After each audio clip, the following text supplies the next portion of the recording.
Halo teman-teman, apa kabar? Beberapa hari yang lalu, aku ke Jogja ngisi satu acara gitu. Terus habis dari sana, aku main lah ke salah satu toko buku indie di sana. Namanya Jual Buku Sastra. Itu toko buku sekaligus penerbit yang dikelola oleh pasangan penulis Indrian Koto dan Mutia Sukma. Aku kenal mereka udah lama banget, sejak umurku masih 17-18 tahun. Mereka jadi semacam kakak, mereka jadi saudaraku lah ya di perantauan. Nah, anyway, aku main ke sana terus karena JBS ini bukan hanya toko buku, dia penerbit juga. Salah satu buku terbitannya, mungkin kalau teman-teman ngikutin sastra Indonesia, itu buku puisi Hantu Padangnya Esa Tegar Putra yang sempat menang Kusala Sastra Khatulistiwa. Aku nanya lah ke Bang Koto gitu, Bang, ada terbitan baru nggak JBS gitu yang menurut abang bagus dan bisa direkomendasikan ke aku. Nah, dia merekomendasikan dua novel. Salah satunya ini, judulnya Bekerja, Bekerja, Bekerja, karya Bobby Tuan Kota. Bobby ini kalau kita lihat track recordnya, dia bukan penulis baru, dia udah punya beberapa buku, tapi ini karya pertamanya yang aku baca, dan terus terang aku suka. Waktu itu Bang Koto juga bilang, Dek, kalau suka sama novelnya nanti di-review ya gitu. Terus aku bilang, iya Bang. Nah, ini aku memenuhi janji dan tentu dengan senang hati ya, karena ini bacaan yang aku suka. Singkat cerita, buku ini langsung ku baca waktu itu di perjalanan pulang ke Jakarta, di kereta. Dan aku menikmati sekali setiap halamannya.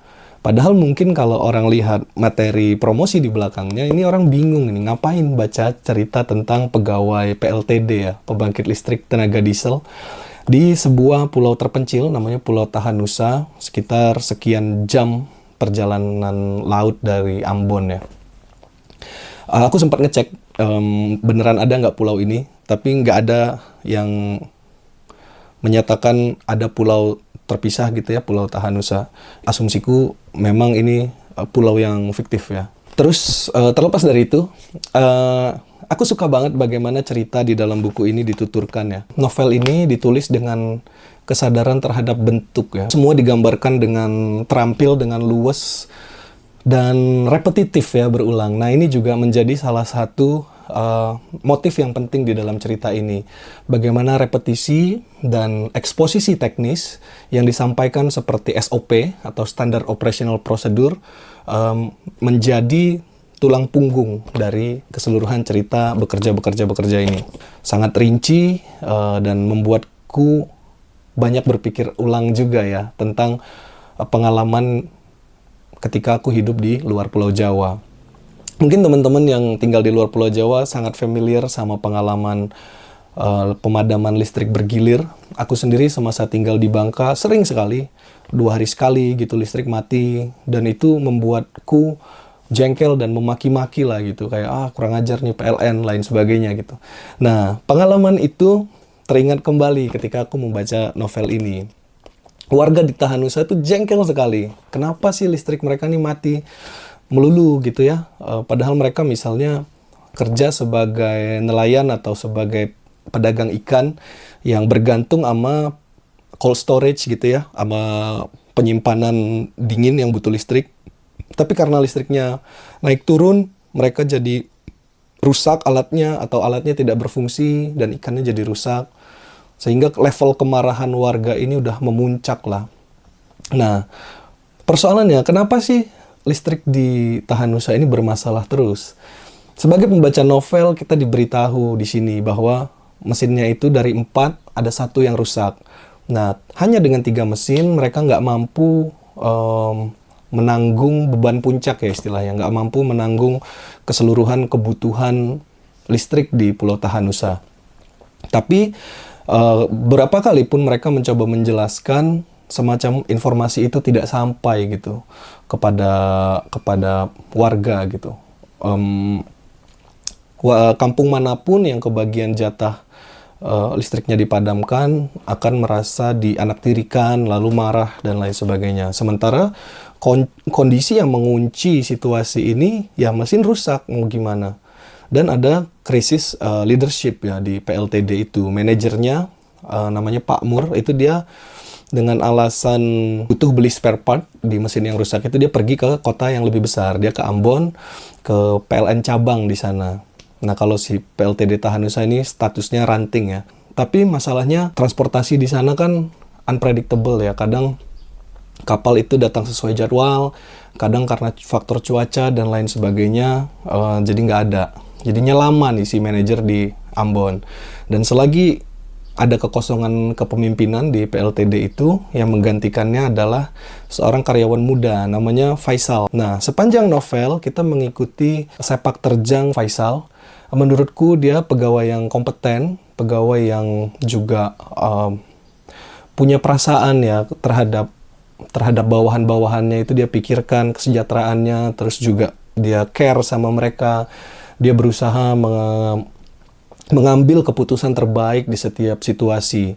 Tapi pada akhirnya kompetensi individual Faisal itu tidak berdaya di hadapan krisis yang sebabnya struktural ya.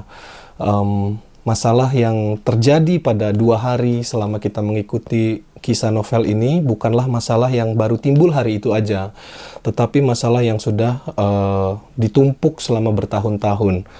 Mesin rusak itu sebetulnya juga karena over penggunaan kan. Artinya memang ada ketidakcukupan kemampuan membangkitkan listrik di pulau tersebut, tetapi tidak kunjung dipenuhi. Salah satunya mungkin karena dianggap ya sudah, itu tempat yang jauh dari pusat, itu tempat yang kita kalau kerja di sana harus terus-terusan mengakal-akali situasi gitu ya. Terus juga ada persoalan korupsi yang mengakar di sana, bagaimana si manajer yang cabut itu sibuk sekali, bahkan ketika dia lagi nggak di tempat, sibuk sekali menelpon Faisal gitu untuk urusan menjual sisa minyak gitu ya, dimana mereka bisa dapat uang sampingan dari situ. Nah, Faisal ini kayak yang tadi ku bilang adalah karyawan yang kompeten, jadi dia atasi semua itu, dia juggling berbagai urusan, dia nggak tidur, dia ketika shift operator berganti dia tetap standby di situ, dia tetap ngambil keputusan dan lain sebagainya. Berat sekali ya. Nah, cerita dituturkan dengan baik, dengan smooth, dengan kemampuan yang meyakinkan. Sebagian besar cerita itu dituturkan dari sudut pandang orang ketiga terbatas yang mengikuti Faisal. Dan menariknya, pilihan untuk terbatas itu tadi ya. Jadi kita tidak diberitahu tentang perasaan atau kondisi mentalnya Faisal sepanjang cerita ini. Hal itu kita dapatkan dari penggambaran fisikal gitu ya, penggambaran apa yang dilakukan Faisal secara fisik ketika dia kencing, ketika dia membeli makanan, ketika dia berinteraksi dengan anak buahnya. Di salah satu momen Faisal ini berinteraksi dengan salah satu anak buahnya namanya Ahmad. Ahmad ini pegawai magang gitu ya, anak muda yang punya hobi nulis puisi. Jadi di tengah-tengah krisis, Faisal tuh malah berkali-kali nanya ke Ahmad, ada puisi baru nggak gitu. Yang tentu tidak relevan dengan pekerjaannya, tetapi jadi semacam cara dia untuk escape gitu ya dari kerumitan pikirannya. Bagus, dialog-dialognya juga ditulis dengan bagus, aku suka sekali. Nah, kembali ke soal POV, di antara POV yang dominan tadi tuh kadang terselip beberapa suara sudut pandang orang pertama dari karakter-karakter lain yang ada di sekitar Faisal gitu ya. Nah, ini menarik perhatianku karena kenapa nih tiba-tiba ada shifting ini gitu. Dan bagusnya karena si Bobby menulis itu tanpa menjelaskan berlebih-lebihan. Ada perubahan sudut pandang, dia nggak jelasin, langsung aja dia nyemplung gitu. Dan kita juga akan tahu siapa yang bicara dalam serpihan-serpihan itu. Nggak kesulitan lah, ada yang kayak istrinya Dani, salah satu operator di situ, ada seorang perempuan yang pernah dekat dengan Faisal, dan lain sebagainya. Awalnya aku pikir ketika menemukan pergeseran POV itu, ini novel diniatkan sebagai novel polifonik ya, di mana ada banyak narator dalam satu cerita yang menuturkan mungkin satu peristiwa atau satu kejadian dari berbagai sudut pandang. Tapi ternyata bukan. Bisa dibilang ini kuasi polifonik lah. Dia sepintas terkesan seperti polifonik, tapi sebenarnya tidak. Nah, itu nanti akan ada penjelasannya di bab terakhir novel ini. Kenapa di tengah-tengah tuturan yang dominan itu ada serpihan-serpihan pernyataan tokoh-tokoh lain ya. Tapi memang yang agak sedikit menggangguku adalah ada semacam asimetri yang terlalu besar ya, terlalu timpang gitu antara porsi yang diberikan kepada sudut pandang utama yang mengikuti Faisal dan selipan-selipan kecil ini tadi. Di bagian terakhir, Bobby akan menjelaskan pilihan strategi naratifnya itu. Dia berusaha menampilkan cerita ini sebagai satu cerita investigatif dan macam-macam lainnya ya. Jadi hampir semua gimmick di dalam buku ini dijelaskan di bagian akhir. Menarik, ada kesadaran terhadap bentuk, teknik metafiksi digunakan, si pengarang juga mencampur baurkan ya antara kenyataan objektif dengan kenyataan yang hanya ada di semesta novel ini gitu. Aku suka sekali kesadaran dan kemampuan Bobby mengeksekusi persoalan-persoalan teknis ini. Orang mungkin bisa menganggap itu hanya gimmick, tapi menurutku keberanian dan kemampuan Bobby mengeksekusi minat-minat tekniknya itu perlu dihargai. Ngomong soal gimmick ya, ada satu lagi. Jadi sepanjang novel ini, ketika ada eksposisi teknis yang sangat detail, kita bisa lihat beberapa huruf pertama di setiap kata itu dicetak tebal ya. Nah, di bagian akhir Bobby akan menjelaskan itu sebagai bionic reading, dia bilang. Dia lagi nulis naskah ini, terus dia nemu riset tentang itu.